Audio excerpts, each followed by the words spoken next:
हर पल जियो ट्रॉमा मन मर्जियाँ बन चुका है बहुत ही ज़्यादा इंटरेस्टिंग। उसके नेक्स्ट एपिसोड में हमें दिखाया जाएगा कि मंशा जो होती है वो अपनी शादी के लिए बहुत ही ज़्यादा खुश होती है कि उसकी शुजा के साथ शादी होने वाली है। पहले तो शुजा जो होता है उसको बहुत ज़्यादा गुस्से से बात करता है और कहता है कि कौन सी वाली शादी, जब मुझे करनी होगी मैं तब तुम्हें बता दूंगा, अभी फ़िलहाल मेरे कज़न का एक्सीडेंट हुआ है तो मैं हॉस्पिटल में हूँ। इस पर वो तो बहुत ही ज़्यादा गुस्से में आ जाती है, लेकिन बाद में कहती है कि कोई बात नहीं, एक दफ़ा सिर्फ ऐसे मेरी शादी हो जाने दो, इसके बाद मैं इसको सही कर लूँगी कि कैसे करना है।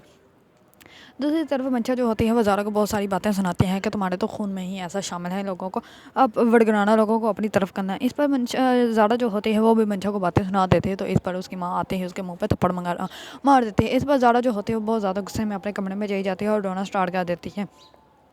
दूसरी तरफ हमज़ा जो होता है वो अपने दोस्त के साथ हॉस्पिटल में होता है और वहाँ उसको पता चलता है कि जो शुजा की पहली बीवी थी वो उसके दोस्त की फ्रेंड होती है। वो क्योंकि एक साथ स्टडी कर रहे होते हैं, एक साथ ही वो यूनिवर्सिटी में पढ़ते होते हैं, इसलिए वो उसके दोस्त होती है। इस पर हमज़ा जो होता है वो तो उसको जानता नहीं होता, तो वो दोनों बातें करने लग पड़ते हैं। इस पर हमज़ा चला जाता है उसके थोड़ा सा दूर और उसी टाइम ही आ जाता है वहाँ पे शुजा, और शुजा के सामने ही ना हाथी की बहन सारी बात कर देती है। इस पर जैसे वो दोनों जाते हैं तो हमज़ा आ जाता है अपने दोस्त के पास और उसको आकर कहता है कि ये कौन है, तो इस पर वो कहता है कि ये इसका हस्बैंड है, इनका निकाह हुआ है, इसकी ये इनकी रुकती नहीं है, क्योंकि उसका दोस्त जो होता है वो हाथी की बहन को पसंद करता होता है, इसलिए वो सब कुछ उसको बता देता है कि मैं भी इसको पसंद करता हूँ। जब मैं इसको देखता हूँ तो मैं अपने आप को बहुत ज़्यादा शर्मिंदा फील करता हूँ कि एक कमी है जो मैं आज तक अपने लिए पूरी ना कर सका।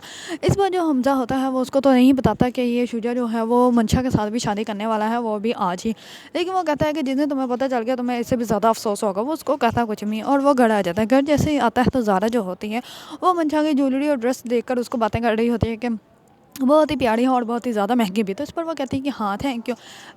मंशा शुजा जो है वो उसने अपने फ्रेंड के बुटीक से सबसे बेस्ट वाला जो पीस है ना वो मेरे लिए ऑर्डर करवाया है, और ये देखो ज्वेलरी कितनी प्यारी है। इतने में ही हमज़ा आ जाता है और हमज़ा कहता है कि हाँ इतना प्यारा ड्रेस पहन के तुम बहुत ही ज़्यादा प्यारी लगोगी। तो क्या तुमने शुजा को कॉल करके पूछ लिया क्या उसको तुम्हारे घर का रास्ता याद भी है? तो इस पर वो कहती है कि तुम इतना क्यों जल रहे हो, तुम यहाँ से चले जाओ, क्योंकि मेरे हस्बैंड को बिल्कुल भी अच्छा नहीं लगेगा कि उसकी बीवी जो है उसकी तैयारी में थोड़ी सी भी कमी रह जाए। इस पर हमज़ा जो होता है वो बहुत ही तंजिया गुफ्तगू में उसके साथ सामने हंसता है और कहता है कि देखते हैं क्या होता है, क्योंकि जैसा इंसान तुमने सेलेक्ट किया है अपने लिए वो भी सेम तुम्हारे जैसा ही है। जब तुम नहीं किसी की हो सकती तो वह किसी का कैसे हो सकता है। इस पर मंशा जो होती है वो उसको कहते हैं कि इतना भी चलना अच्छा नहीं होता, अगर मैं तुम्हारे साथ मेरी शादी नहीं की तो तुम अब ऐसा लग रहा है कि मैं किसी के साथ भी नहीं करूँगी, क्या शुजा मेरे साथ शादी नहीं करेगा, शुजा मेरे साथ शादी करेगा और वो ज़रूर आएंगे। इसलिए तो उन्होंने इतनी सारी मेरे लिए शॉपिंग करके भेजी है, वरना वो क्यों ऐसे बेचते।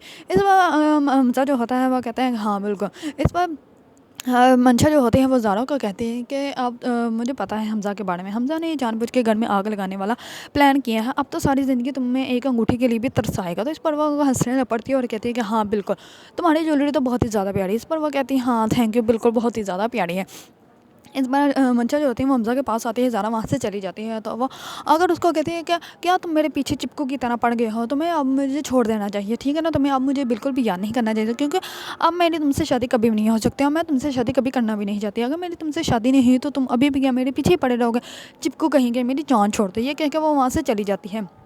दूसरी तरफ ज़ारा जो होती है वो किचन में जाती है तो उसकी माँ कहती है कि मैं देखो मैं तुम दोनों की माँ हूँ, अगर गुस्से में मैंने तुम्हें थप्पड़ लगा दिया तो इसका ये मतलब नहीं है कि तुम इतना ही गुस्सा कर जाओ, तुम ऐसे करो जाओ चाय ले जाओ मंशा के लिए और जाकर उसको तैयारी में हेल्प करवाओ। इस पर ज़ारा जो होती है वो कुछ भी नहीं बोलती। इस पर मंशा की माँ कहती है कि बेटा देखो मैं गुस्सा आ जाता है इंसान का और मैं तुम दोनों की माँ हूँ और मुझे हक है इतना। तो इस पर ज़ारा जो होती है वो कहती है कि जी मैं जाते हैं। इस पर ज़ारा जो होते हैं किचन में खड़ी रहती है और उसकी माँ वहाँ से चली जाती है। उन लोगों को तो पता ही नहीं होता कि शुजा की ऑलरेडी शादी हो चुकी है। इतने में मंशा की माँ जो होती है वो ज़ारा के बाप के पास जाती है और जाके उनको कहती है कि आप अभी तक रेडी नहीं हुए। तो इस पर वो कहता है कि मैं ऐसे कैसे अपनी बेटी की शादी पे जाके बैठ जाऊँ जिसका मुझे कोई आता पता ही नहीं पता, मुझे यही नहीं पता कि उसका ख़ानदान क्या है, वो कहाँ का है क्या है, और मैं सिर्फ अपनी बेटी की पसंद के ऊपर कर दूँ क्या? ऐसी कौन सी कमी रहेगी मेरी तरबियत में जिसकी वजह से मेरी बेटी ये सब कुछ करती फिर रही है और मुझे पता भी नहीं। इस पर मंशा की माँ कहती है कि अच्छा ठीक है ना छोड़ दें, आप अपनी बेटी की खुशी देखें, आप क्यों अपनी तबीयत ख़राब कर रहे हैं। मुझे ना मंशा से ज़्यादा आपकी टेंशन लग रही है, कहीं उसके निकाह से पहले पहले आपकी तबीयत ही ना ज़्यादा ख़राब हो जाए। आपको अब क्यों ऐसा इतना एहसास हो रहा है, अब जो होना है वो हो जाएगा।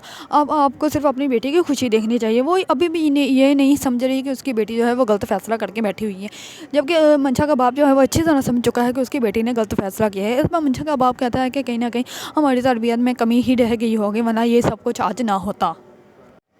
मंचा जो होते हैं वो बहुत ही अच्छे से रेडी हो जाती हैं अपनी शादी के लिए, और जो होता है शुजा का वेट करते रहते हैं, लेकिन शुजा पहले तो आता ही नहीं क्योंकि वो हॉस्पिटल में होता है। फिर वो बहुत ज़्यादा कॉल करती हैं, जैसे ही शुजा आता है तो शुजा आते ही कह देता है कि जल्दी से आप मंचा को बुला लें, तो हम लोग निकाह करके हम लोगों ने जाना है क्योंकि मुझे बहुत ज़रूरी काम है। इस पर वो कहते हैं कि अच्छा बेटा हम लोग लेके आते हैं। तो इस पर हमजा की माँ तो होती है बहुत ही ज़्यादा गुस्से में शुजा को देखती है और उसके दोस्त को भी। इस बार उसका दोस्त बिल्कुल समझ जाता है कि इसके घर वाले जो हैं वो बिल्कुल भी हमें पसंद नहीं कर रहे, वो बल्कि हमें इग्नोर कर रहे हैं। इस बार हमज़ा जो होता है उन सबको देखकर बहुत ज़्यादा मुस्कुराता है। हमज़ा बिल्कुल भी रेडी नहीं होता और वैसे ही उनके सामने खड़ा रहता है और उनको देखता होता है कि ये अब मैं इनका पोल तब खोलूँगा जब एंड टाइम पे मौलवी इनके लिए निकाह ख्वाम जो है वो निकाह पढ़ाने के लिए रेडी होगा। उससे पहले मैं इनको सच नहीं बताने वाला। जैसे ही मंशा आती है तो मंशा बहुत ज़्यादा खुश होती है वो शुजा को देख कर कि शुजा जो है वो उसे निकाह करने के लिए आ गया है।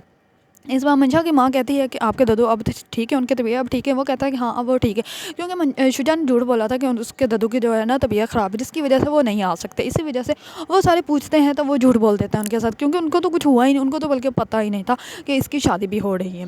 अगर आप लोगों को ड्रामा मन मर्जियाँ पसंद है और इसके बारे में न्यू न्यू अपडेट जानना चाहते हैं तो मेरे चैनल को लाइक कमेंट एंड सब्सक्राइब करना मत भूलिएगा।